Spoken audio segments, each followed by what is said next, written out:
the voice of Nassau Community College. 90.3 WHPC. WHPC HD Garden City. Available on the iHeartRadio app.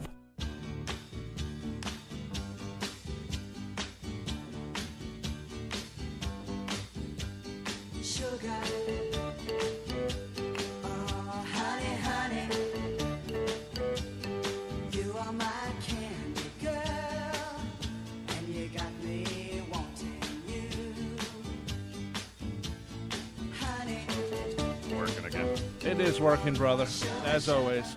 You're listening to From the Press Box right here on 90.3 FM, WHPC.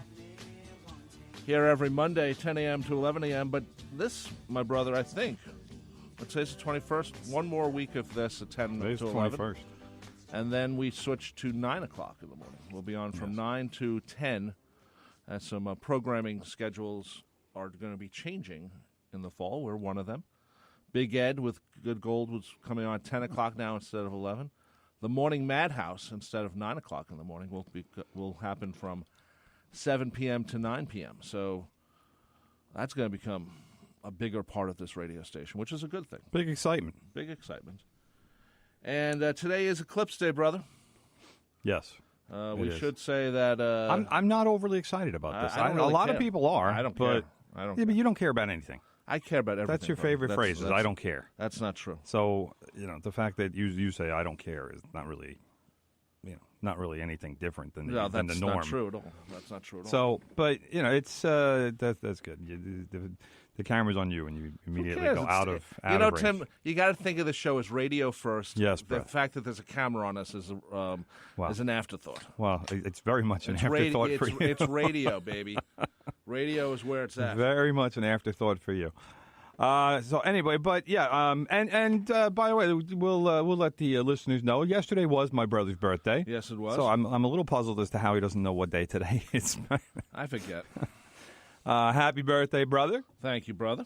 So we had a little family celebration yesterday, and myself and a Robert good time Plant, was had by all. Connie Chung, Al Roker, Mikey Frazier, among some of the people born the same day I am. He's a friend of mine. Okay. He wished you a happy birthday on Facebook. Called you the good Leonard brother. As well, he's correct. Kind of says a lot about so our relationship. So today's Eclipse Day. The main thing is don't look up there without proper protection. Eclipse glasses are gone. Yeah. They're hard to find. In fact, almost impossible to find at this point. So, and we have a pair. Our sister's friend sent us a pair. Thank you, Laura. And you can't see through them. I don't know how they work. Well, apparently the sun is 10 times brighter, 100 times brighter, or whatever than a regular standard light bulb. So, and the thing that you have to be concerned about is some kind of rays, some kind of UV rays or whatever. So that is the concern. So you don't need to see the eclipse in any kind of really vivid way. You can see it. It's up in the sky. It's going to be. But you can't look directly at it. That's right. So don't do anything stupid today, people. Yeah. And also watch your cameras too, because I saw something yesterday that those same rays can damage your cameras. Sure. So, the camera's the same as your eyes. But that's my point. Is that don't just point your camera at the eclipse for an extended period, thinking that if I can't see it, I'll just record it. Well, you might wind up losing your camera. Well, to quote our director here at WHPC, Sean Novat, he says, "I care too much about my retinas to look up." There you go. and I feel I have to agree with that. I feel the same way. It's like, having your eyesight for the rest of your life is very important. Okay, now before we start the show, my brother, I actually said a couple of weeks ago the Mets are over. But you actually said it before that. I said it way before that. But my brother, now we want to throw this out there, 516-572-7440. My brother does not want to talk about the Mets for the rest of the season. No, you see, now you're wrong again. You said we shouldn't talk about them because they're over with. They've traded away that most is not of their team. what I said. You did say that. You are misrepresenting my words. You did say that. Almost as usual. I said, and I quote, we have to reduce the amount of time we spend on the Mets. Because there's nothing of relevance to talk about as far as the Mets go. And I'm not going to lead the show today with the Mets because they are, at this point, a story that doesn't matter in New York sports. I would talk about the Yankees. I would talk about the Giants. I would even talk about the Jets right now before I would talk about the Mets. Okay. Because the Mets basically just have 6 weeks left in their season, and then they're done. And then nobody's going to care because the Mets are going nowhere for this season. So the next time we'll care about the Mets is sometime around when the winter meetings start. Because then the Mets will be able to start making some moves. They got a lot to fix. Will they do any moves? That's the question. Well, you better hope they do. At the beginning of the year, there was great, what's the word I'm looking for? A great anticipation of what the season excitement. was going to be. Yeah, there were certainly expectations around the Mets, and they've failed miserably. You know, I mean, this was a team. I didn't think. Like, let's put it this way: I didn't think the Mets were going back to the World Series or do anything like that. But to have the number of key injuries that they've had, and to have the awful record and the awful performance. I mean, yesterday's game is another example. I guess we are starting with the Mets, even though I don't want to. But You're starting with the Mets. We'll start with the Yankees. Well, let's start with the Yankees. They're 5 games out of. They're 5 games out of first place. They had a really great chance to go into first over the past week and a half. And Well, I don't know. They I don't really know about crapped that. out. I don't know about that, but- They did. They're in second place. They should for them be to beating go up on the Red Sox, and they're not. But for them to have gone into first place over the last week, they would have They needed played to, them how many times? They played them 6 times. They would have needed to win 5 out of 6. That's a big ask when you're talking about a very good team. Chances are with teams like that, remember the Boston Massacre when the Yankees, I remember the Boston Massacre, brother, very well. One of the highlights of my life. But you're talking about a situation where when you have 2 very good teams like that it's more than likely going to wind up that they split or you go 4-2, and that's what happened. Except the Yankees went 4-2 in the wrong direction. So they went 2-4. The problem was you're trying to make it sound better than it is. Well, no, I'm not trying to make it sound better than it is because they lost ground. But when you look at what happened this weekend that ended yesterday and last weekend when the Yankees played another 3-game series with the Red Sox and they dropped 2 out of 3 in both. But there were games in each series that the Yankees should have won, could have won, and should have won. Yeah. And you get back to the old woulda, coulda, shoulda, and that gets you nothing. The Yankees should have won Friday night. Their bullpen imploded, which it hasn't been. It hasn't done much. I shouldn't even say that because the Yankees are among the league leaders in blown saves, but that kind of goes back to Aroldis Chapman having a subpar season. And you have to wonder. People made the joke about the Cubs burning out his arm, and that was kind of like, well, hey, the Cubs, hey, we won a World Series and we burned out Aroldis Chapman's arm, so we don't care. And ha ha ha. But you have to wonder. Did last season and Chapman's overuse with the Cubs, has that affected him for this season? Because he has not been a lights-out, shut-down kind of closer. His ERA is in the 4s. And he came in 3 times last week and gave up runs every time he pitched. That's not something that Chapman does.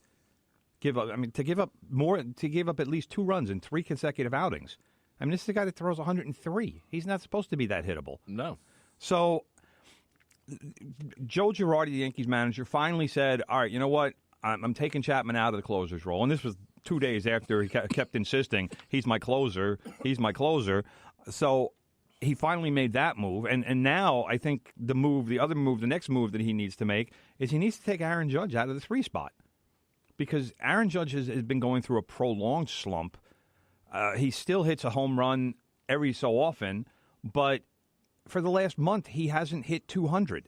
And right now he's batting .282. Right. So this is a guy who, when the All-Star break came, he was hitting about .330. So that's, I mean, you're talking close to 50 points off his average in that month or month and a half span, and that's unacceptable. He's your number 3 guy. If he's batting .180, he's not helping.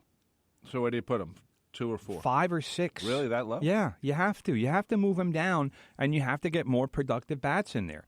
Put Gary Sanchez in 3 spot. Gary Sanchez has been hot as anybody on the team in the last couple of weeks. He's hitting bombs. He's everything. Everything it seems like he hits is being hit hard at this point.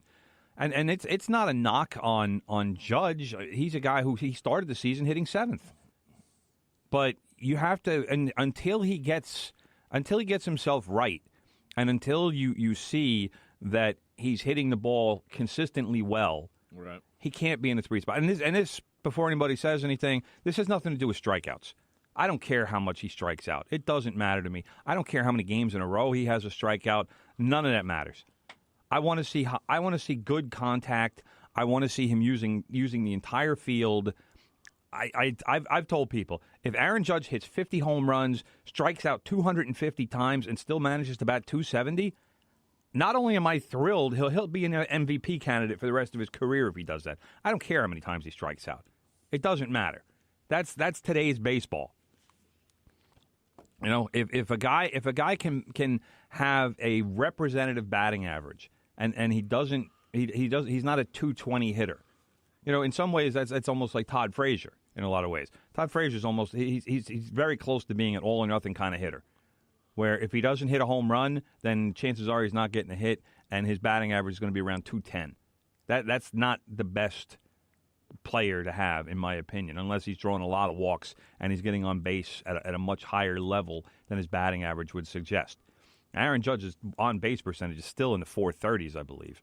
So he's still getting some walks, not as many as he did in the first half, because teams aren't as afraid to pitch to him as they were. Well, I think, I think you agree, is that they've maybe learned how to pitch to him a little bit. Yeah, you know, and umpires have expanded his strike zone. There's no doubt about that. Well, he's 6'7". How can they not? But they're calling strikes now that they weren't calling in the first half against him. So when the umpires expand your strike zone, that's going to make you. I mean, he's not able to necessarily swing at the pitches that he wants to swing at, and that's where, as a big player, you get in trouble. And Judge, for a while, was swinging at sliders out of the zone, and he needs to be able to recognize those pitches. And more recently, he's been getting beaten by high fastballs. And again, I mean, that if they can tie him up like that, that's what they're going to do. They're going to try to attack that. So he almost needs to start looking for those pitches, like the sliders that go down and out of the zone. Just ignore those. Just let them go. But if they're throwing you a high fastball, if it's at the top of the strike zone, you got to be able to hit it, and you got to be able to do damage on it. He should know by now what they're looking to throw him, and have some kind of plan as far as how to combat that. Well, the Yankees are 5 games out. They are in the wild card. If the season ends today, they're definitely in the wild card.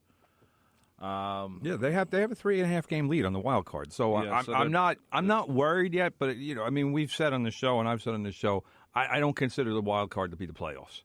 No, but it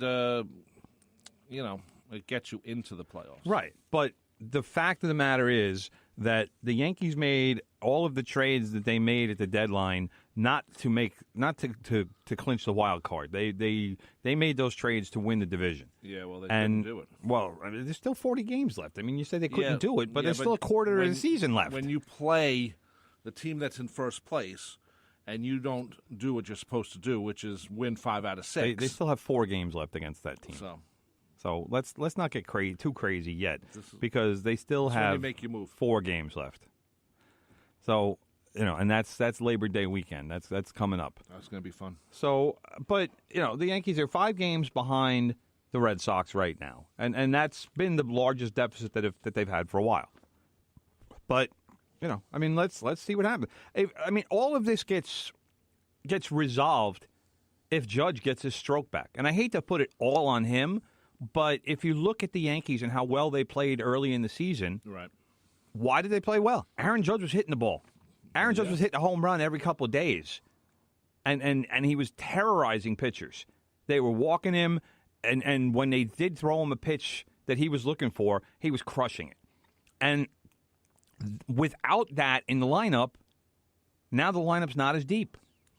Nope. And Gary Sanchez has only gotten hot recently, so now, you know, it seems like a lot of the rest of the lineup, while Judge has slumped, has also slumped. Brett Gardner hasn't been great lately, and he's a guy who's got 20 home runs this season.